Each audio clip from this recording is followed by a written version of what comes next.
Hello everyone, कैसे सभी लोग। आज की इस वीडियो के अंदर हम लोग बात करने जा रहे हैं नाटा एग्जाम के बारे में।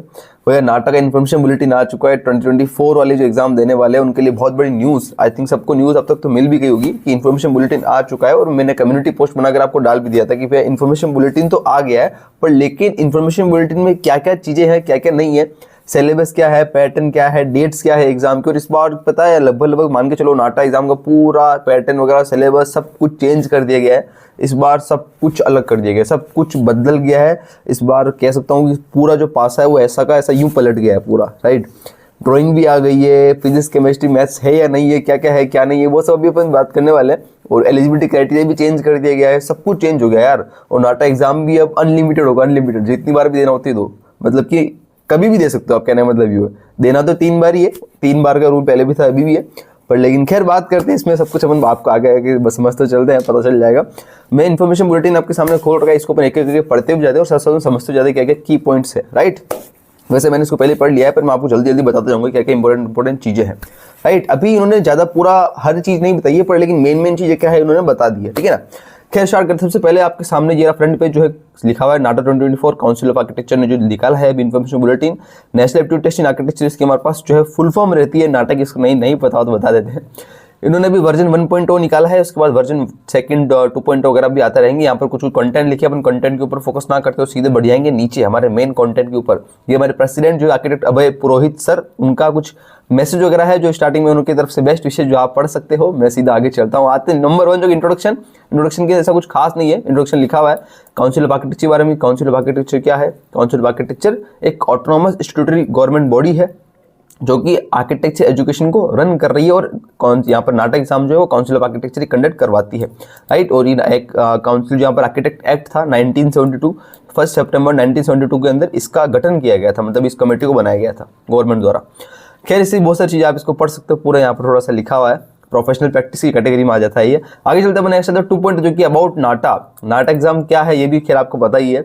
नाटा एग्जाम में आर्किटेक्चर एंट्रेंस एग्जाम्स है। अब यहाँ पर बात कर लेते हैं 2 तरह के एग्जाम्स होते हैं। आप जेई भी एग्जाम भी है, नाटा भी एग्जाम। तो जेई वाला एग्जाम कौन कराता है? जेई को पता है हमको, जेई जो एग्जाम होता है वो एनटीए कराता है, नेशनल टेस्टिंग एजेंसी। लिखा भी देखो रेगुलेशन प्रिस्क्राइब नाटा क्वालिफाई, जो भी सिर्फ चीज़ें हैं आपको। नाटा एग्जाम जो है इधर 2 तरह के होते हैं, एक तो एनटीए जो कराता है जेई वाला, और काउंसिल ऑफ आर्किटेक्चर कराता है नाटा एग्जाम। तो आप कोई सा भी एक एग्जाम अगर क्वालिफाई कर ले तो आपको जो एडमिशन वगैरह मिल जाता है। अलग अलग कॉलेजेस में अलग अलग क्राइटेरिया होता है एडमिशन का, ठीक है। कोई नाटा एक्सेप्ट करता है, कोई जेई एक्सेप्ट करता है, राइट। नेक्स्ट बात करते हैं यहाँ पर और बहुत सारी चीज़ें लिखी हुई। Unlike any other entrance examination, NATA is aptitude test assesses candidates ability through varieties of test formats. आगे बढ़ते हैं। नेक्स्ट यहाँ पर लिखा हुआ है, बहुत सारी चीज़ें लिखी हुई है। सबसे मेन चीज़ जो आते हैं उसके ऊपर आते हैं। नंबर 3 जो है कि शेड्यूल ऑफ एग्जामिनेशन। सबसे पहले बात करें कि एग्जामिनेशन आपका कब होने वाला है और कब से स्टार्ट होने वाला है। बहुत इंपॉर्टेंट चीज़ ध्यान देंगे। देखो, the candidates can appear for maximum 3 attempts in NATA 2024 in 1 academic year. इसने क्या बोला है, आप एक साल के अंदर 3 बार नाटा एग्जाम दे सकते हो। सबसे बड़ी बात है, ठीक है ना, जो कि पहले भी था और अभी भी है, कोई चेंज नहीं है। पर लेकिन चेंज भी अब आएगा। देखो, the best score out of all the attempt shall be consider for declaration of result. यहाँ पर भी बहुत बड़ा चेंज आ गया। अब हमारे पहले साल क्या हो रहा था कि आप 3 एग्जाम दे रहे थे, 3 के अंदर से स्टूडेंट्स वही 2 एग्जाम देते थे। बिकॉज 3 अगर आप एग्जाम दे रहे थे तो पहले जो बेस्ट ऑफ द 2 है उन दोनों का एवरेज लिया जा रहा था। तो वो क्या है कि एवरेज होने की वजह से वो जो स्कोर है वो कम हो जा रहा था ओवरऑल। पर अब ऐसा नहीं है। अब इन्होंने इस चीज़ के लिए बहुत ज़्यादा अच्छी बात कर दी है कि आपको 3 अटेम्प्ट आप दे सकते हो मैक्स टू मैक्स। और 3 अटेम्प्ट के अंदर से जो तीनों अटेम्प्ट अगर आप दो, और मैं आप तो आपको देना चाहिए, तो आप 3 चांस आपको मिलेंगे। और बेस्ट ऑफ द 3 तीनों के अंदर से सबसे अच्छा स्कोर होगा, बेस्ट वाला स्कोर, उसको आपका एडमिशन के लिए कंसिडर किया जाएगा। यानी कि अब जो एवरेज ऑफ 2 वाला वो जो रूल था पहले वाला, वो अब कुछ नहीं है। तो आप इसे निकाल दो दिमाग से। और आपको पहले वाला रूल अगर पता भी नहीं तो कोई दिक्कत वाली बात नहीं, आप सीधा इसका ध्यान रखो। आपको 3 अटेम्प्ट देने हैं, 3 के अंदर से जो बेस्ट स्कोर होगा वो आपको लिया जाएगा एडमिशन के लिए, राइट। तो आपको कुल मिला के इस बार 3 चांस मिलेंगे, तो काफी ज्यादा बड़ी बात है। आगे बढ़ते हैं। द स्कोर ऑफ, बहुत इंपॉर्टेंट चीज लिखी, देखो सबसे इंपॉर्टेंट चीज एक और आती है। The score of NATA test would be valid for period of 2 academic years. भैया सबसे बड़ी चीज होगी यार ये। थोड़ी सी मुझे लगता है कि यार अच्छी चीज शायद थोड़ी नहीं है, कह सकते हैं कि, क्योंकि क्या है ना कि आपको इन्होंने बोल रहे कि आप जो नाटा एग्जाम दे रहे हो अब वो 2 साल तक के लिए वैलिड रहेगा। मतलब आप अभी जो एग्जाम दे रहे हो, लेट्स सपोज आप 12th के अंदर हो, आपने अभी एग्जाम दिया, आप अभी चाहो तो एडमिशन ले सकते हो। और आपको जो ये स्कोर है वो अगले साल भी काम आएगा। आप इस स्कोर से नेक्स्ट ईयर भी एडमिशन ले सकते हो। मतलब एक जो स्कोर है वो 2 एकेडमिक ईयर 2 साल तक के लिए वैलिड रहेगा। जैसे अगर मैं गेट एग्जाम की बात करता हूँ, अगर आप कॉलेज के अंदर जो आते हैं स्टूडेंट्स है वो 5 साल बाद आप गेट का एग्जाम देते हो, तो जो गेट के एग्जाम होते हैं वो ऐसे 3 साल के लिए वैलिड रहते हैं। ऐसे नाटक एग्जाम अब 2 साल के लिए वैलिड रहेगा। जेई तो 1 साल के लिए वैलिड रहता है, नाटा अब से 2 साल के लिए वैलिड रहेगा। यानी कि इसका कहने का मतलब ये है कि अगर आप क्लास 11th के अंदर हो तो भी आप नाटा का एग्जाम दे सकते हो भैया। सबसे बड़ी चीज याद रखना, इनका मैं कहने का मतलब ये, अगर आप क्लास 11th के अंदर हो तो भी आप नाटक एग्जाम दे सकते हो, क्योंकि अगर आप क्लास 11 में एग्जाम दे देते हो तो 2 साल तक वैलिड रहेगा। तो क्लास 11 के अंदर तो वैलिड रहेगा, पर वहां पर आप एडमिशन ले नहीं पाओगे बिकॉज आपको क्लास 12 पढ़नी है। तो क्लास 12 पढ़ते ही आप जो पिछला वाला जो स्कोर है उसके बेसिस के ऊपर आप एडमिशन ले सकते हो। यानी कि इन्होंने काफी ज्यादा एक कह सकते हैं अच्छी भी चीज है, नहीं भी है, बिकॉज इससे कॉम्पिटिशन भी बढ़ेगा। बिकॉज जो क्लास 11 के अंदर एग्जाम देकर आएगा या फिर जो क्लास 12 के बाद जो एग्जाम देकर अगले साल एडमिशन लेगा, तो जो जिसने ड्रॉप लिया है जो क्लास 12 के अंदर है, तो उसके लिए 1 साल पीछे वाले के एडमिशन लेने आ जाएंगे जिन्होंने एग्जाम दिया। तो उसके लिए कंपटीशन बढ़ने का काम हो जाएगा एडमिशन के लिए, कहना जा रहा हूँ। तो अच्छा भी है, नहीं भी अच्छा है, दोनों बात है। तो खैर ये समय बताएगा कि ये रूल जो है, ये चीज कितनी ज्यादा सक्सेसफुल साबित होती है या नहीं है। ये पहली बार देखा गया नाटक के अंदर, ऐसा कभी हुआ नहीं था और शायद ऐसा किसी भी एग्जाम में नहीं होता। जो भी कॉम्पिटिशन एग्जाम्स होते हैं कॉलेज के लिए वो 1 साल के लिए वैलिड रहता है, पर ये 2 साल के लिए वैलिड किया है इस साल पहली बार। तो देखते हैं ट्रायल कैसा रहता है, सक्सेसफुल होगा या नहीं होगा, ये समय बताएगा। आगे चलते हैं अपन लोग। Examination shall be conducted on all weekends starting from April to July 2024 in 2 session. सबसे इंपॉर्टेंट चीज भैया, इस पेज में सब पूरी चीज मान लो, ये पेज ही पूरा समरी है, इसके अंदर 3 पॉइंट इंपोर्टेंट आ गए। नंबर 4था पॉइंट क्या लिखा है इन्होंने कि एग्जामिनेशन जो इस बार जो होने वाला है भैया, इस बार एग्जामिनेशन की कोई डेट्स नहीं है। इस बार एग्जाम जो है वो मैं आपको पहले बताया दूं, नीचे लिखा है देखो, डेट एंड एग्जामिनेशन टाइम लिखा हुआ है। नाटा 24 एग्जामिनेशन कमेंसिंग फ्रॉम 6 अप्रैल। 6 अप्रैल से एग्जाम स्टार्ट हो रहे हैं और 6 अप्रैल से उन्होंने बोला है कि आपके ऑल वीकेंड्स को एग्जाम होंगे। मतलब कि हर एक सप्ताह के अंदर सैटरडे संडे एग्जाम चलने वाले आपके नाटक के।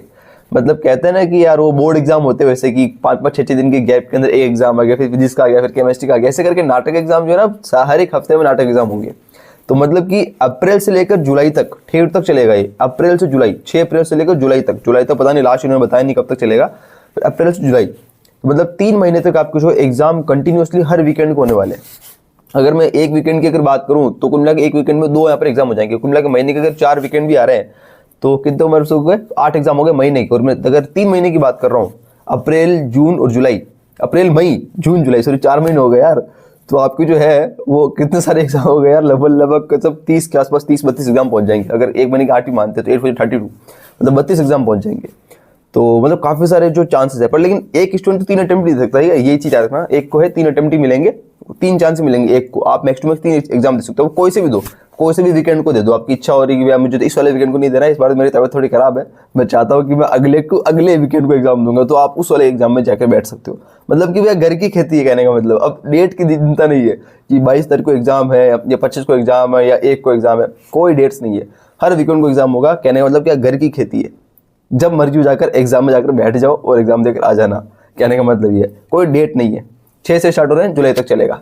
ये चीज़ों ने क्लियर कट कर दिया है, क्योंकि होता है ना, नंबर ऑफ स्टूडेंट्स को बढ़ाने के, नंबर ऑफ कैंडिडेट्स को बढ़ाने के तरीके होते हैं, सब चीज़ें। तो खैर देखते हैं, समय बताएगा चीज़ें कितनी सक्सेसफुल होगी या नहीं होगी। इन्होंने सब चीज़ पहली बार आजमा रहे हैं काउंसिल ऑफ आर्किटेक्चर की तरफ से, ठीक है। ऐसा कभी हुआ नहीं आज तक इतिहास में। देखते हैं आगे चलते थे। Candidates needs to indicate the preference of city session examination well district NATA portal. NATA जब आप रजिस्ट्रेशन करोगे तो आपको जब सेशन और सिटी वगैरह सब उनको प्रेफरेंस देनी पड़ेगी, आप कहाँ पर सिटी ऑफ एग्जामिनेशन चाहते हो और कौन सा सेशन आप चाहते हो, right. The session during which candidate will take test as well test centre shall be allotted by the council. वो आपको सब काउंसिल आर्किटेक्चर द्वारा बताया जाएगा, पॉसिबल सब कुछ हो जाएगा। और आप जब नीचे जाओगे, शेड्यूल के नीचे जाओगे, तो आपको नीचे टेस्ट सेंटर की लिस्ट दे रखी, कहाँ से लिस्ट है, कौन कौन से सेंटर्स के ऊपर टेस्ट होगा, ऑनलाइन होगा, तो आपको नीचे जाकर लिस्ट दे रखी है, तो आप जाकर चेक कर सकते हो बाद में, राइट। अभी मैं बता दूंगा आपको। ये अपन बात कर चुके हैं, नाटक एग्जाम जो 6 अप्रैल से स्टार्ट होने वाला है, 2 सेशन के अंदर होगा, सुबह भी होगा और शाम को भी होगा, तो मतलब मजे है। तो आगे बढ़ते, थोड़ा सा माइक का इश्यू है, हो सकता है आपको अब थोड़ी आवाज चेंज लग रहा होगा आवाज के अंदर, तो वॉइस की थोड़ी सी ऑडियो में इश्यू आ गया है, तो अपन कंटिन्यू कर रहा हूँ मैं वीडियो को आपको इसके बाद ही, राइट। थोड़ा सा आप तो इसको आराम से ध्यान से सुनना वर्ड्स को, ठीक है। नेक्स्ट आगे बढ़ते हैं। नेक्स्ट जो लिखा है नंबर 4 पॉइंट उसकी बात कर रहे हैं, वो हमारे पास आता है सिलेबस के बारे में। क्या क्या सिलेबस और कौन कौन से पॉइंट्स, क्या क्या चीज आने वाली एग्जाम के अंदर भी, वो बात कर लेते हैं। ड्राइंग वगैरह है या नहीं, क्या क्या चीज। देखो इन्होंने 2 पार्ट के अंदर एग्जाम होने वाला है। सबसे पहले लिखा है कि पार्ट ए जो कि होने वाला है drawing and composition test, offline test होगा 90 मिनट्स। सबसे पहले बात की भैया ड्राइंग इस बार आ चुकी है, इस बार ड्राइंग ने अपनी धमाकेदार एंट्री मार दी, खतरनाक वाली एंट्री मार दी एग्जाम के अंदर। लास्ट 4 साल से कोई ड्राइंग वगैरह नहीं हो रही थी, अब लेकिन 4 साल बाद कोरोना के बाद से कुछ ड्राइंग वगैरह नहीं हुई थी। अब जो है फाइनली इन्होंने वापस ड्राइंग को डाल दिया एग्जाम के अंदर, तो इस बार ड्राइंग भी आने वाली, ड्राइंग एंड कंपोजिशन टेस्ट। अब ड्राइंग का जो एग्जाम है वो कुल मिला के 80 मार्क्स होने वाला, आउट ऑफ 200। कुल मिला के पूरा एग्जाम 200 मार्क्स का है, 200 के अंदर से 80 मार्क्स की ड्राइंग होने वाली है, राइट। अब 80 के अंदर से इन्होंने कुल मिलाकर 3 क्वेश्चन आएंगे। इन्होंने लिखा है पहला क्वेश्चन जो होगा वो होगा आपके पास कंपोजिशन एंड कलर। आपको कोई भी सिचुएशन वगैरह या कोई भी फिगर दिया जाएगा, कह सकता हूँ, एक फिगर के साथ आपको कंपोजिशन बनाना है, उसके ऊपर अंदर कलर भरना है, 25 marks. Next is sketching and composition, आपको सेम कंपोजिशन एक ब्लैक एंड व्हाइट स्केच वगैरह बनाना है, उसमें रेंडर वगैरह करना है, ब्लैक एंड स्केचिंग करनी के लिए मतलब पूरा स्केच बनाना है, right, black and white, 25 marks. Number third वाला क्वेश्चन हो गया 3D कंपोजिशन, 30 मार्क्स। इसके बारे में इन्होंने थोड़ा नीचे डिटेल में दिया है कि 3D कंपोजिशन हो सकता है कुछ एक किट दी जाएगी, पता नहीं किस तरह की किट देंगे, ये इन्होंने लिखा नहीं है, अब नीचे मैं बताऊंगा आपको किस तरह की बात करें, बल्कि यहाँ पर 3D कंपोजिशन आपको बनाना है, उसके लिए आपको 30 मार्क्स दिए जाएंगे। विजुअलाइज करना है, अब सिचुएशन दी जाएगी, देख सकते हैं, मे भी मुझे लग रहा है कि फिजिकल मॉडल भी हो सकता है, ये आपसे लिखा है 3D कंपोजिशन, एक फिजिकल मॉडल भी हो सकता है मे बी, खैर आगे देखते हैं क्या होता है। टोटल 3 क्वेश्चन हमारे पास हो गए, 80 मार्क्स हो गए। नंबर पार्ट भी जो इन्होंने लिखा है वो एमसीक्यू आपके पास आ रहा है भैया, कंप्यूटर बेस्ड ऑनलाइन टेस्ट होगा, 90 मिनट्स का होगा ये भी, ठीक है ना। दोनों के लिए आपको इक्वल अमाउंट दिया गया, मतलब कि इक्वल अमाउंट ऑफ टाइम दिया गया है, कुल मिला के 3 घंटे का एग्जाम है, 1.5 घंटा आपको ड्राइंग के लिए, 1.5 घंटा आपको एमसीक्यू के लिए एमसीक्यू ऑनलाइन होगा, कंप्यूटर बेस्ड टेस्ट होगा, ठीक है ना। इसमें एमसीक्यू के अंदर 2 टाइप के क्वेश्चन आएंगे, पहला आएंगे 30 क्वेश्चन जो कि होंगे 2 मार्क्स का, एक क्वेश्चन 2 मार्क्स का, 30 क्वेश्चन आएंगे 60 मार्क्स, ये हो गए। उसके बाद आएंगे 15 क्वेश्चन, एक क्वेश्चन 4 मार्क्स का, वैसे क्वेश्चन होंगे 60 मार्क्स, तो कुल मिला 60, कुल मिला कितना हो गया 45 क्वेश्चन, 120 मार्क्स। तो इसका वेटेज हो गया 120 मार्क्स, 45 क्वेश्चन, टोटल मार्क्स कितना हो गया 80 प्लस 120 कितना हो गया, पार्ट है पार्टी मिलाकर 200 मार्क्स। तो ये क्या एक पैटर्न मार्किंग स्कीम रहने वाली है एग्जामिनेशन की, राइट। आगे बढ़ते हैं, इसको मैं और अच्छे से वीडियो के अंदर बता के आपको डिटेल में समझाऊंगा, स्ट्रेटेजी वाली वीडियो के अंदर आपके सामने स्ट्रेटेजी वाली वीडियो आने वाली है थोड़े दिन में, ठीक है। एक और बहुत बड़ी चीज है, सबसे इंपॉर्टेंट चीज यहाँ पर इंट्रोड्यूस होगी, वो ये कि medium of the aptitude test shall be in English and Hindi. यहाँ पर क्या चीज आ गई भैया कि एप्टीट्यूड सेल जो है, एप्टीट्यूड का जो टेस्ट है वो इंग्लिश और हिंदी इस बार दोनों लैंग्वेज के अंदर होने वाला है। हमेशा इंग्लिश में ही होता आ रहा था, आज तक रिकॉर्ड था नाटा का, अब जो है हिंदी नाटा ने काउंसिल ऑफ आर्किटेक्चर इंट्रोड्यूस कर दी है, जो कि सबसे बड़ी बात, ये भी इतिहास में पहली बार हुआ है, और मुझे लगता है कि एक अच्छा स्टेप है, और ये चाहते थे कि काफी सारे स्टूडेंट्स होते हैं जो कि उनको हिंदी में ही देना होता है एग्जाम, जेई का सब लैंग्वेजेस में होता है, तो काफी अच्छा स्टेप रहेगा मैं कहूँगा काउंसिल ऑफ आर्किटेक्चर की तरफ से, इंग्लिश और हिंदी वाला जो ये रहेगा लैंग्वेज के अंदर काफी हेल्प मिलेगी स्टूडेंट्स को। वैसे चाहे तो ये उनको बहुत सारी जो भी अदर रीजनल लैंग्वेजेस है उसमें भी इसको लेकर आ सकते हैं, तो और भी अच्छा होगा। खैर आगे बढ़ते हैं, अब जिन लोगों ने डिटेल में बता रखा है जो सिलेबस था वो क्या है। पार्ट जो ड्राइंग थी जिन्होंने लिख रखा है, पहले के अंदर आपको कंपोजिशन कलर के अंदर 25 मार्क्स होगा, पहले क्वेश्चन के अंदर आपको creating suitable composition of various situation, यहाँ पर अलग सिचुएशन कोई फिगर दी जाएगी, अलग सिचुएशन दे दी जाएगी, उसको आपको उसका एक कंपोजिशन बनाना है, उसको रीअरेंज करना है वेरियस शेप्स को एक विजुअली अपीलिंग मैनर के अंदर, उसके बाद उसको कलर करना है, ठीक है। नंबर सेकंड आपको स्केचिंग कंपोजिशन होगी, आपको यहाँ पर एक पोर्ट्रेट वगैरह हो सकता है, फिर कोई चीज़ हो सकती है, तो आपको विजुअलाइज करना है, उसको सिचुएशन को बनाना है। एक बिल्डिंग हो सकता है, बिल्डिंग के कुछ कंपोनेंट्स दे सकते हैं आपको, पीपल दे सकते हैं, इन्वायरमेंट दे सकते हैं, कोई प्रोडक्ट दे सकते हैं, कोई चीज़ दे सकते हैं, तो उसके स्केल और प्रोपोर्शन के साथ, टेक्सचर के साथ, शेड्स एंड शेडो, तो वो सब चीज़ें आपको प्ले करके एक स्केच के साथ व्हाइट एंड ब्लैक रेंडरिंग करनी होगी। नेक्स्ट नंबर थर्ड क्वेश्चन जो कि 3D कंपोजिशन आपको दे रखा है, तो कि उन्होंने लिखा भी कि creating interesting 3D composition for the given situation using the provided kit. ये एक कंफ्यूजन का पॉइंट आ गया, यूजिंग द प्रोवाइडेड किट, मैं इसकी बात कर रहा था आपको भी पूरे पॉइंट में, इन्होंने लिखा है the provided kit.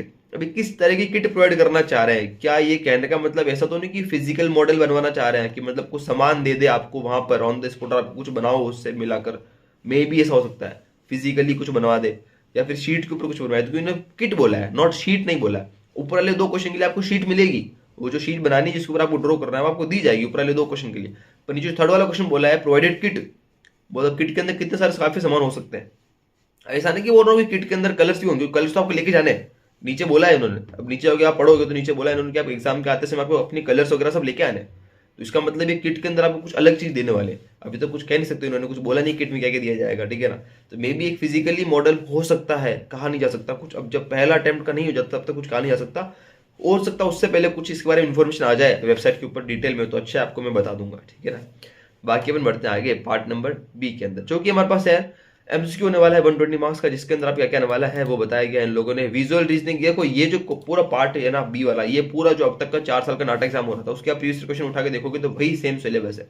Mental ability वाले क्वेश्चन आने वाले हैं, विजुअल रीजनिंग वाले क्वेश्चन आने वाले हैं, जेई मेंस का जो एप्टीट्यूड वाला टेस्ट है वो वाला सिलेबस यहाँ भी कवर हो जाता है पूरा का पूरा, ठीक है ना। लॉजिकल डेरिवेशन वगैरह ये सब देखो, जीके वगैरह हो गया, आर्किटेक्चरल डिजाइन, कुछ आर्किटेक्चरल टर्म्स वगैरह हो गई, लैंग्वेज इंटरप्रिटेशन वगैरह हो गया, design sensitivity, design thinking, numerical ability वाले क्वेश्चंस, तो बेसिक ये देखो लिखा भी देखो, बेसिक मैथमेटिक्स और ये सब कुछ।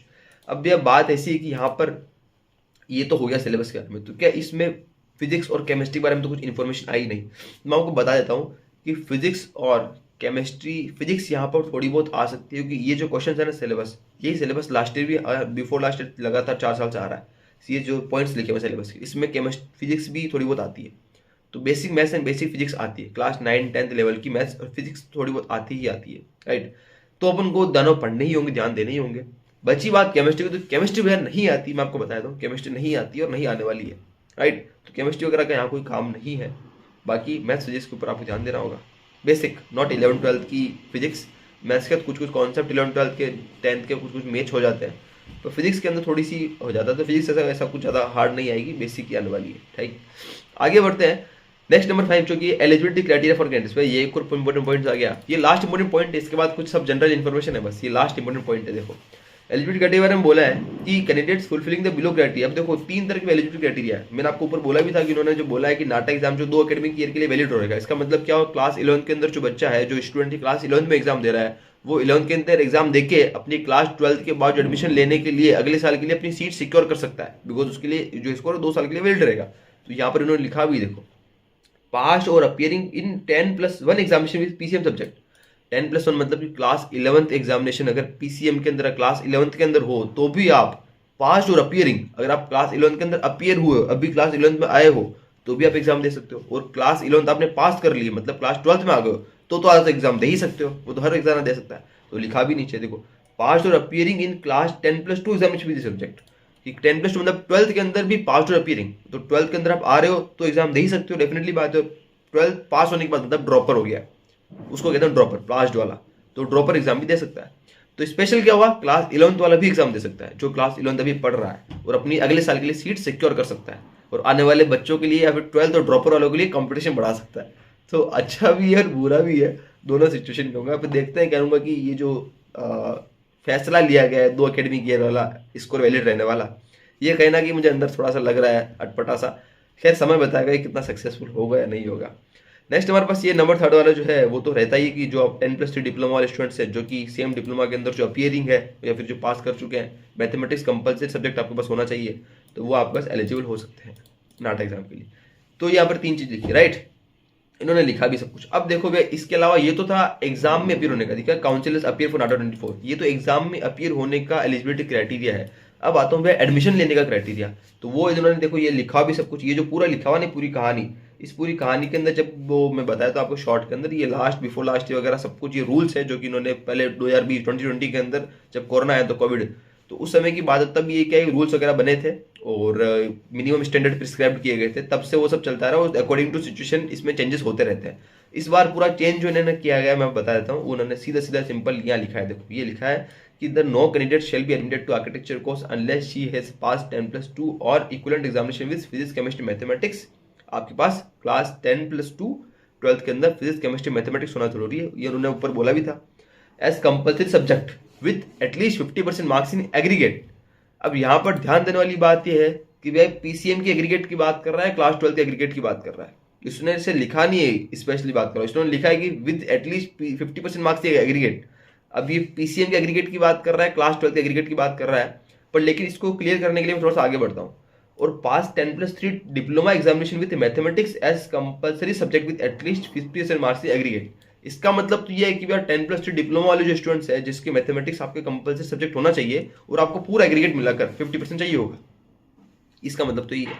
अगर मैं इसके हिसाब से ऊपर वाली लाइन को भी देखूं, तो ऊपर वाली लाइन का मतलब यही निकलता है कि क्लास 12 के अंदर आपके पास फिजिक्स केमिस्ट्री मैथ्स एक कंपल्सरी सब्जेक्ट होना जरूरी है, और आपको एटलीस्ट जो है 50% एग्रीगेट चाहिए होगा। एग्रीगेट क्लास 12 के अंदर एग्रीगेट आपको 50% चाहिए होगा। यानी कि मैं बात कर रहा हूं, तो लास्ट ईयर और बिफोर लास्ट वगैरह बहुत सारे स्टूडेंट्स को कंफ्यूजन, तो अभी मेरे पास मैसेजेस आ रहे थे कि भाई हमारे पास इस बार पीसीएम के अंदर 50% का क्राइटेरिया पूरा नहीं हो रहा है, मेरे पीसीएम के अंदर कम हो रहे हैं, एग्रीगेट नहीं बन पा रहे 50%, तो क्या मैं एलिजिबल हूं या नहीं हूं। तो इस बार मुझे लगता है कि सब जने एलिजिबल हो जाएंगे, आपको क्लास 12 का पूरा एग्रीगेट 50% चाहिए होगा अकॉर्डिंग टू दिस रूल जो यानी लिखा हुआ है, ठीक है ना। पूरा क्लास 12 मिलाकर, मतलब फिजिक्स केमिस्ट्री मैथ्स इंग्लिश और आपके जो ऑप्शनल सब्जेक्ट है, पूरा क्लास 12 का मिलाकर आपको 50% से ऊपर चाहिए होगा। पर एक चीज याद रखना कि आपको पास जरूर करना पड़ेगा, ऐसा नहीं कि कुछ सब्जेक्ट के अंदर पास ही ना हुए, पास तो एटलीस्ट हर एक सब्जेक्ट में आपको होना पड़ेगा। फिजिक्स केमिस्ट्री मैथ्स में एग्रीगेट 50% से ऊपर चाहिए होगा, राइट। इन्होंने लिखा भी सब कुछ, जो लिखा है मैं आपको बता रहा हूँ, राइट। और 10+3 डिप्लोमा के अंदर इन्होंने लिखा है मैथमेटिक्स कंपल्सरी सब्जेक्ट आपके पास होना चाहिए, उसके अंदर भी एटलीस्ट 50% एग्रीगेट चाहिए होगा। क्योंकि एग्रीगेट मतलब लिखा ही इन्होंने ऐसे लिखा नहीं कि आपको फिजिक्स केमिस्ट्री मैथ्स में एग्रीगेट चाहिए होगा, ऐसे नहीं लिखा है इन्होंने। इन्होंने लिखा है with at least 50% marks in aggregate, मतलब अपन यही समझेंगे कि एग्रीगेट मतलब पूरा क्लास 12th, राइट। और यही होता है अकॉर्डिंग टू सेकंड वाला जो लिखा है डिप्लोमा वालों के लिए, उसका हिसाब से तो वही है। आगे बढ़ते देखो, ये चीज जो है ना, ये जो रूल लिखा हुआ है, ये रूल लास्ट ईयर के अकॉर्डिंग, ये रूल मैं आपको बता देता हूँ। लास्ट ईयर जो रूल था वो फिजिक्स केमिस्ट्री मैथ्स, मतलब अभी के लिए, इससे पहले जो था वो फिजिक्स केमिस्ट्री मैथ्स के अंदर भी 50% चाहिए था। पर लेकिन इन्होंने अभी देखो नया ये जो रूल निकाला है, या इस पहले वाले रूल के अंदर इन्होंने क्या किया, अमेंडमेंट मतलब संशोधन, कुछ करेक्शन किया है, रिविजन किया है इस रूल को। तो ये रूल जब रिवाइज होता है तो ये गवर्नमेंट के द्वारा भेजा जाता है, गवर्नमेंट उसको अप्रूव करती है, सेंट्रल गवर्नमेंट। तो देखो उन्होंने लिखा भी नीचे ब्रैकेट के अंदर कि proposal for amendment in above eligibility criteria. इस एलिजिबिलिटी क्राइटेरिया मतलब जो पुराना वाला जो था उसके अंदर क्या 50% पीसीएम में भी था और 50% एग्रीगेट 12th में भी था, उसके अंदर इन्होंने करेक्शन किया है। और करेक्शन करके उन्होंने ये जो भी मैंने बात बताया है, लिख रखा है, ये बना दिया गया है। तो बोला कि इस करेक्शन किया है, इस वाले रूल को इन्होंने सेंट्रल गवर्नमेंट के द्वारा सबमिट किया गया, भेजा गया है, सबमिटेड फॉर अप्रूवल के लिए भेज रखा है फॉर द सेंट्रल गवर्नमेंट के पास। फिर क्या लिखा है, the revision in eligibility if any shall be notified upon approval हो जाएगा जब भी सेंट्रल गवर्नमेंट हो सकता है इसको अप्रूव ना भी करे, तो पहले वाला भी अप्रूव हो सकता है। तो अभी तक कुछ फिक्स नहीं है, कहने का मतलब ये। तो इन्होंने ब्रैकेट में बनाकर लिख दिया स्टार मार्क लगाकर कि अभी तक ये सेंट्रल गवर्नमेंट द्वारा ये अर्जी लगा रखी है, एप्लीकेशन भेज रखी है रूल के लिए। जब वो सेंट्रल गवर्नमेंट इसको अप्रूव कर देगी तब ये बता देंगे कि ये रूल फाइनल है, नहीं तो पिछले वाला रूल ही फॉलो होगा जो कि 50% दोनों में था, पीसीएम में भी और एग्रीगेट में भी। तो इसका मतलब यार बहुत सारी चीजें हैं, बहुत सारी कहानी। उम्मीद करता हूँ अगर आपको कुछ समझ में नहीं भी आया है तो अभी इतना दिमाग लगाने की हमें जरूरत नहीं है, आप आगे बढ़ो, मैं आपको बता दूंगा जो भी फाइनल अपडेट होगा अगली वीडियो बनाकर, स्पेशली जो भी अपडेट होगा जब, ठीक है ना। अभी नहीं समझ में आया तो भी आपको दिक्कत वाली बात नहीं, जिसको समझ में आ गया ठीक है, इसको नहीं समझ में आया तो भी डरने की वजह तो कोई ऐसा काम का भी है नहीं। आगे बढ़ते हैं, ठीक है। रिजर्वेशन अंडर डिफरेंट कैटेगरी, अलग अलग रिजर्वेशन यहाँ पर कैटेगरी यहाँ पर दे रखा है। रिजर्वेशन के इन्होंने भी ऐसा कुछ बताया नहीं, बाकी रिजर्वेशन हर साल के लिए फिक्स ही रहता है, तो उन्होंने अभी ऐसा कुछ बताया नहीं है। खैर जब भी होगा मैं बता देंगे। इन्होंने बोल भी रखा है कि रिजर्वेशन के अंदर जो एडमिशन, और जब आपके एडमिशन आप लोगे एग्जाम के बाद, तो एडमिशन के अलग अलग स्टेट, अलग अलग काउंसलिंग, अलग अलग ऑथोरिटीज होती है एडमिशन कराने के लिए। मैं आपको बता दूंगा वीडियो बनाकर एडमिशन कैसे लेना है, कब अप्लाई करना है। अभी हमको एडमिशन के लिए कुछ अप्लाई वगैरह नहीं करना है, अभी फुली फोकस्ड ऑन एग्जाम से फिर एडमिशन के लिए कुछ नहीं होता, ठीक है। एग्जाम के बाद ही होगा, मतलब जुलाई के बाद ही होगा, जो भी होगा उससे पहले कुछ नहीं होगा तो मैं आपको बता दूंगा। पर लेकिन जब एडमिशन वगैरह तो उस समय इनको रिजर्वेशन का वो लोग ही बताएंगे, ये कह रहे हैं, हम लोग नहीं बता रहे। क्योंकि काउंसिल ऑफ आर्किटेक्चर एडमिशन से रिलेटेड इसका कोई नाता वाता नहीं है, मतलब काउंसिल का काम ओनली एग्जाम कराना है, एडमिशन का लेना देना इससे नहीं है, ये कहते हैं, ठीक है। खैर आगे बढ़ते हैं। एलिजिबिलिटी क्राइटेरिया फॉर कैंडिडेट्स के एलिजिबिलिटी क्राइटेरिया के अंदर आगे इन्होंने लिखा है कि हेल्प डेस्क अगर आप चाहते हो तो कुछ दिक्कत हो तो आप ईमेल कर सकते हो। ईमेल का इन्होंने ईमेल तो लिखी नहीं, लिखा टू बी अपडेटेड, और हेल्प डेस्क नंबर लिखा टू बी अपडेटेड, मतलब अभी तक इन्होंने अपनी ईमेल या नंबर वगैरह बताया नहीं है जहाँ पर आप कॉन्टैक्ट कर सकते हो। तो समय के साथ नया ब्रोशर आएगा, ब्रोशर 2.0 वर्जन आएगा, उसके अंदर चीजें अपडेट कर देंगे, वेबसाइट पर अपडेट हो जाएगी। आगे बात नंबर 6 पॉइंट जो कि एप्लीकेशन प्रोसेस, ये तो वैसे सब सिंपल चीज है। एप्लीकेशन फॉर्म आपको फिल करना है, नाटक जो वेबसाइट है उसके ऊपर जाओगे, एप्लीकेशन फॉर्म का लिंक आपको दिख जाएगा। अब कब से स्टार्ट होने वाले एप्लीकेशन फॉर्म वो देख लेते हैं। ये तो अपन बात कर चुके हैं। NATA exam test which held on Saturday Sunday starting from April to July 2024, अप्रैल से जुलाई के बीच में होने वाला है इन 2 सेशन, नोटिफाइड 2 सेशन के अंदर हो रहा है। हम बात कर चुके हैं online form shall start from 1 March 2024, ये भी इंपोर्टेंट चीज आती है, ये जो मैंने लिख रखा है, मैंने ये हाईलाइट कर रखा है, ध्यान देना उसको कि 1 मार्च से एग्जाम के आपको जो है स्टार्ट होने वाले हैं। 1 मार्च से, not exam, application form exam के लिए एप्लीकेशन फॉर्म 1 मार्च से स्टार्ट हो जाएंगे, तो 1 मार्च से अप्लाई कर सकते हो। अब ये अलग अलग चीजें आप चाहो तो एक सेशन के लिए अप्लाई कर सकते हो सेपरेट, 2 के लिए अप्लाई कर सकते हो, 3 के लिए भी एक साथ अप्लाई कर सकते हो, अपने अपने ऊपर हो जाए, कभी भी अप्लाई कर सकते हो। और घर की खेती है, कभी भी एग्जाम दे सकते हो, कभी भी जाकर किसी भी वीकेंड पे और अप्लाई भी कर सकते हो कभी भी, ठीक है, चलता रहेगा, कोई एंड डेट नहीं है एप्लीकेशन फॉर्म की, मैं आपको बता देता हूँ, ठीक है ना। फिर आगे बढ़ते हैं। अपीयरिंग इन सेकंड और third test is not mandatory and is purely at the description of the applicants, आपके ऊपर है सेकंड और थर्ड में अपीयर होना, बाकी हो सकता है कैंडिडेट्स के registration themselves for 1 test maximum of 3 times, 3 test, 1 से लेकर 3 टेस्ट तक आप जो है अपीयर हो सकते हो, रजिस्टर कर सकते हो इन 1 एकेडमिक ईयर, एक एकेडमिक ईयर के अंदर आप 3 बार अपीयर हो सकते हो। Filling in the application appropriately, वो सब चीजें बता रखी है। और यहाँ पर इस वेबसाइट के ऊपर आपको जाकर फॉर्म फिल करना है, इन्होंने चीज बता रही है कि आपको जो फॉर्म के अंदर क्या क्या चीज होगी, पर्सनल डिटेल फिल करोगे, डॉक्यूमेंट अपलोडिंग, फी पेमेंट वगैरह वगैरह। आगे बढ़ते हैं, इतना कुछ काम करना है, एप्लीकेशन फॉर्म कैसे फिल करना है, डेट ऑफ बर्थ वगैरह क्लास 12 के रिकॉर्ड के हिसाब से होगी, वो सब चीज़ आपको बताई गई है। एंड ऑल नेम चाहिए, बेस्ट फोटो, सिग्नेचर आपके जब करोगे तो उसमें इतनी साइज के हिसाब से आप सिग्नेचर और फोटो की साइज होनी चाहिए जो एक्सेप्ट करेगा एप्लीकेशन फॉर्म। नीचे आती सबसे इंपॉर्टेंट चीज़ यहाँ पर आ जाती है पेमेंट या फीस वगैरह कितनी है। अब देखो इंपॉर्टेंट यहाँ पर आती है, आप 1 के लिए अप्लाई करो, 2 के लिए, 3 के लिए, तो आपका क्या थोड़ा सा फायदा मिलेगा, तो ध्यान देंगे। अब इंडिया और जो आउटसाइड इंडिया में अप्लाई कर रहे हैं, जनरल ओबीसी वाले जो कैंडिडेट्स, अगर आप जनरल ओबीसी में से हो तो आप क्या करना है, मेल के लिए एक सिंगल टेस्ट के लिए 1750 होगा, फीमेल के लिए 1250, एक टेस्ट के लिए अप्लाई करते हो। दो टेस्ट के लिए साथ में अप्लाई करते हो तो आपको थोड़ा सा 200-250 रुपये कम हो जाता है, तो 3250 एंड 2250। और आप तीनों टेस्ट के लिए एक साथ अप्लाई करो तो आपको 400-500 रुपये कम हो जाते हैं, तो 4500 एंड 3000, ये आपको मिल जाएगा क्या, जनरल ओबीसी। ऐसे करके SC/ST के लिए 1250 1000 थोड़ा सा यहाँ पर कम हो जाता है, तो SC/ST के लिए हर एक एग्जाम के लिए 400-500 रुपये कम हो जाते हैं, तो ये सब लिखा हुआ है। और ट्रांसजेंडर और यहाँ पर आउटसाइड इंडिया के लिए जो है उसके लिए थोड़ा सा ज़्यादा रहता है, बिकॉज वो डॉलर में कमा रहे हैं, तो ये डॉलर में लेते हैं, डॉलर में कन्वर्ट करते हैं, $1 को 83-85 रुपये के हिसाब से कन्वर्ट करके ये लोग अच्छा खासा इन्होंने अमाउंट लेते हैं आउटसाइड वालों से। 10,000, 18,000, 25,000 रुपये, एक टेस्ट, 2 टेस्ट, 3 टेस्ट साइमल्टेनियसली। आगे बढ़ते हैं। एप्लीकेशन फ़ी नॉन रिफंडेबल होगी इन केसेस इन्होंने एप्लीकेशन फॉर्म फिल करने के बाद वो फीस अगर नॉन रिफंडेबल फीस है, ठीक है, वो सब इन्होंने बता रखा है, सब हम बात कर चुके हैं। पर्सनल डिटेल पेमेंट वगैरह आप कर सकते हो, रजिस्ट्रेशन कर सकते हो, प्रूफ वगैरह, ये सब कुछ काम की है नहीं। Issue of appointment card, admit card जो बता रहा है कब आएगा, तो for each application appointment card will be generated according to the schedule notified indicating the allotted test centre session appointment number of round. कुल मिला के वेबसाइट पे आपको दे दी जाएगा, जब भी एग्जाम होता है उससे पहले से आपकी डेट आ जाएगी कि कब आपको जो अपॉइंटमेंट कार्ड मतलब एडमिट कार्ड जब आपका आने वाला है, तो वेबसाइट के ऊपर अपडेट होता रहेगा, ठीक है ना। वो सब वो सब चीज़ें, application of tenth centre, declaration of result जब भी आएगा आपको मिल जाएगा वेबसाइट पे। ऐसी कोई हैड एंड फर्स्ट अभी तक कोई डेट आई नहीं है। आगे बढ़ते हैं हम लोग। ओके, हमारा पेज कहाँ चला गया, ठीक है। उसके बाद नेक्स्ट बात करता है डिक्लेरेशन ऑफ रिजल्ट। रिजल्ट के अंदर देखो अब यहाँ पर क्या आता है, नेक्स्ट नंबर 10 सबसे लास्ट इंपॉर्टेंट चीज होगी क्वालिफाइंग क्राइटेरिया। इस बार में कितने मार्क्स क्वालिफाइंग रखा गया वो देख लेते हैं। देखो अब क्वालिफाइंग मार्क्स में लिखा गया minimum of 20 marks must be secured in part A. यहाँ पर क्या बोला गया आपको, पार्ट ए के अंदर 20 मार्क्स। अब यह इंपॉर्टेंट चीज है कि पिछले बार जो है ना, लास्ट साल जो है वो क्वालिफाइंग मार्क्स जो है, पास क्राइटेरिया जो है वो 70 मार्क्स रखा गया था। ओवरऑल 200 के अंदर अब 70 मार्क्स चाहिए, अभी भी वही है। पर लेकिन अभी क्या है ना कि आपको क्वालिफाइंग पास होने के लिए, एटलीस्ट नाटा पास करने के लिए आपको 3 कंडीशन रख दी गई। 3 कंडीशन क्या है, पहला जो पार्ट है जो कि था ड्राइंग स्केचिंग, उसके अंदर आपको क्या चाहिए ना, अब मिनिमम 20 मार्क्स चाहिए होगा आपको। पार्ट वाला जो सेक्शन था ड्राइंग वाला, उसमें आपको 20 मार्क्स चाहिए होगा पास होने के लिए मिनिमम। और पार्ट बी जो MCQ वाला, उसके अंदर आपको 30 मार्क्स मिनिमम लेके आने पड़ेंगे। मतलब कि पार्ट ए के अंदर 20 मार्क्स मिनिमम चाहिए, पार्ट बी के अंदर 30 मार्क्स मिनिमम चाहिए, और एग्रीगेट मिलाकर आपको कितने चाहिए, 70 मार्क्स चाहिए। लिखा भी देखो, overall qualifying marks for NATA 24 shall be 70 marks out of 200 as aggregated part and part B.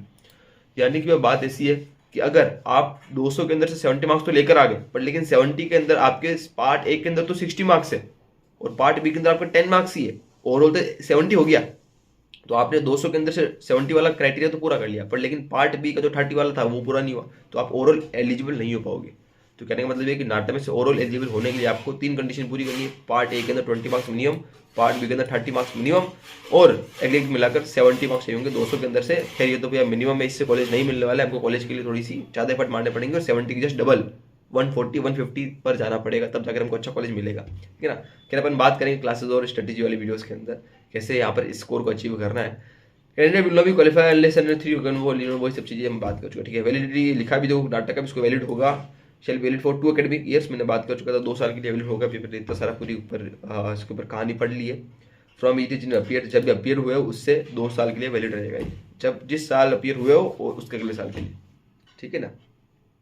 उसके बाद इंटरप्रिटेशन, लीगल जुडिक्शन वगैरह बात की, wedding out rules and all चाहिए, ठीक है।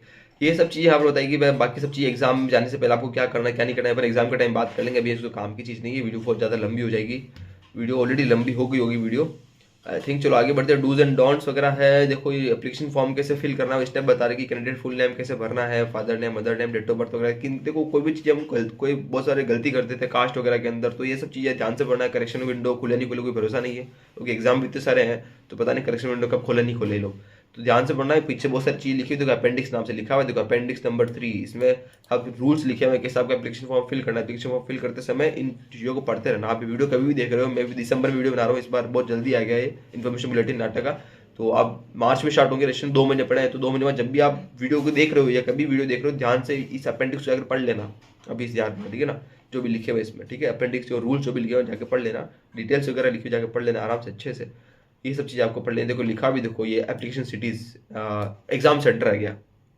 एग्जाम सेंटर जो है मैंने बोला था आपको, ये नीचे लिखे हुए, पूरी लिस्ट लिखी हुई एग्जाम सेंटर, हर एक स्टेट पूरे इंडिया के अंदर कहाँ पर एग्जाम सेंटर है उन्होंने सब लिखी हुई, कौन कौन सिटी है। देखो आंध्र प्रदेश के अंदर विजयवाड़ा और विशाखापट्टनम 2 जगह एग्जाम होंगे, जैसे गुजरात के अंदर अहमदाबाद में होंगे, सूरत में, वडोदरा और राजकोट 4 जगह होंगे, ठीक है ना। बाकी कैसे क्या होंगे सब जगह लिखा। मध्य प्रदेश के अंदर भोपाल, ग्वालियर, जबलपुर, इंदौर, सिरोर एंड सागर, यहाँ पर 6 जगह एग्जाम होंगे। बाकी महाराष्ट्र के अंदर, तो महाराष्ट्र में सबसे ज़्यादा जो है डिस्ट्रिक्ट महाराष्ट्र के अंदर इतने सारे एग्जाम होने वाले हैं। तो सब चीज़ यहाँ पर लिखी हुई, तो इस एग्जाम सेंटर को देखकर आप अपनी प्रेफरेंस भरें एप्लीकेशन फॉर्म के अंदर। मैं कहना चाह रहा हूँ आपको पता होगा अभी कौन कौन से एग्जाम सेंटर कहाँ पर आने वाला है, ठीक है ना। बाकी राजस्थान के अंदर देखो जयपुर और उदयपुर 2 जगह होंगे ओनली बस। बाकी तेलंगाना के अंदर ओनली हैदराबाद में ही होगा। तो ये सब चीज़ लिखी हुई। बाकी नेक्स्ट आता है appendix number 5 and appendix number 6 के ऐसा कुछ लिखा हुआ नहीं है कि लिखा हुआ जो भी अगर अपडेट वगैरह होगा तो आपके नाटक की जो वेबसाइट के ऊपर आ जाएगा, इंपॉर्टेंट डेट्स वगैरह जो भी होगा वो सब आपको मिल जाएगा, ठीक है ना। कोई भी एक्टिविटी वगैरह होगी। और बाकी this is the last and this is the final जो कि है आपके पास काउंसिल ऑफ आर्किटेक्चर की तरफ से नाटा 2024 की इन्फॉर्मेशन के बारे में।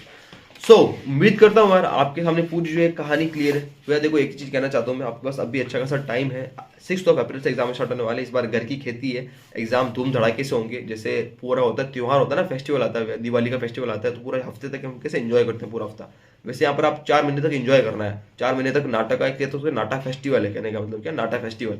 नाटा फेस्टिवल भी 4 महीने तक लगातार फेस्टिवल होगा, अप्रैल से लेकर जुलाई तक। कभी भी एग्जाम दो, कभी भी जाओ एग्जाम देकर आ जाओ, बस कहने का मतलब ये। बढ़िया से तैयारी करो और इस बार हो सकता है कि आपके लिए एक मतलब जो भी होगा अपडेट वगैरह मिल जाएगा आपको, क्योंकि चीज़ें क्या है इस बार बहुत सारी नई नई चीज़ें लेकर आए, तो काफ़ी कुछ नया होने वाला है। देखते हैं क्या होगा। बाकी हम लोग जो है इस बार करने वाले हैं कुछ बड़ा, और इस बार हर बार से इस बार कुछ अलग होगा, कुछ स्पेशल होगा आप सभी के लिए, ठीक है। क्या वीडियो बहुत ज़्यादा लंबी हो चुकी है इसलिए मैं ज़्यादा इसमें एक्सप्लेन नहीं कर पाऊंगा। अगली वीडियो के अंदर मिलता हूँ मैं आपको, और बाकी थोड़ा सा और शॉर्ट के अंदर करके मैं आपको नई एक छोटी सी वीडियो बना दूंगा, अपडेट वगैरह शॉर्ट्स वगैरह उसमें बता दूंगा आपको जो जो इंपॉर्टेंट चीज़ है, ठीक है ना। बाकी मिलता हूँ आपसे अगली वीडियो में, तब तक के लिए अपना और अपनों को ध्यान रखें। Bye bye, thank you so much. Channel को बनाए सब्सक्राइब जरूर से कर देना, आपकी सपोर्ट की काफ़ी ज़रूरत है। उम्मीद करता हूँ, ये विश्वास है पूरा 100% मेरी तरफ से वादा है, प्रॉमिस है। लास्ट 2-3 साल बेस्ट बच्चों को निकाले हैं, जाकर देखना आपको। पर लेकिन बस यही कि जितना हो सकता है मैं मेरे से ज़्यादा दूंगा, आपके लिए ज़्यादा करूँगा। बस आपकी तरफ से प्यार और सपोर्ट हमेशा बनाए रखना यार, उसी की ज़रूरत है बस मेरे को। बाकी बस ये है कि आप लोगों के लिए किससे भी लड़ जाएंगे और कुछ भी कर दूंगा, पर लेकिन इस बार बहुत कुछ बड़ा करके दिखाएंगे, इस चीज़ की गारंटी है। और उसकी कुछ प्लानिंग और चीज़ें चल रही है बैकग्राउंड के अंदर, जो भी होगा खैर मैं बता दूंगा आपको समय के साथ। अभी मैं मिलता हूँ आपसे अगली वीडियो में। बाय बाय, टेक केयर, बढ़िया से पढ़ाई करो, बढ़िया से मेहनत करो, धूम मचा के रखनी, इस बार फाड़ के रखना है। Bye bye, good bye.